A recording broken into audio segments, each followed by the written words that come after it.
घुंगूस परिसरातील 39 रेल्वे फाटक वारंवार बंद राहिल्याने शाळकरी मुले आणि नागरिकांना प्रचंड हाल अपेष्टा सहन कराव्या लागत आहेत।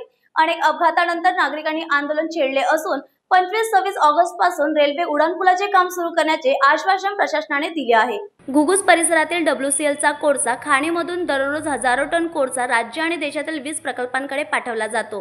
यासाठी जी 39 रेल्वे फाटक हा मुख्य मार्ग आहे तो दिवस रात्र मालगाड्या धावत असल्याने फाटक वारंवार बंद राहतो आणि त्यामुळे ओव्हरलोडेड कोळसा गाड्या पुढे मागे हलवल्या जात असल्याने पादचारी, शाळकरी मुले आणि वाहन चालक तासनतास अडकून पडतात।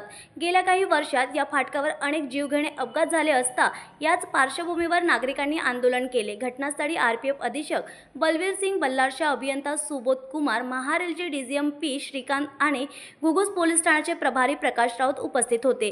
आंदोलनकर्त्यांना प्रशासनाकडून लेखी आश्वासन देण्यात आले की रेल्वे उड्डाणपुलाचे काम 2025 ते 2026 ऑगस्ट दरम्यान सुरू होईल आणि पुलाखालचा सर्व्हिस रोड पावसाळ्यानंतर पूर्ण होईल। न्यूज एक्सप्रेससाठी प्रभाकर कुमरी यांची रिपोर्ट।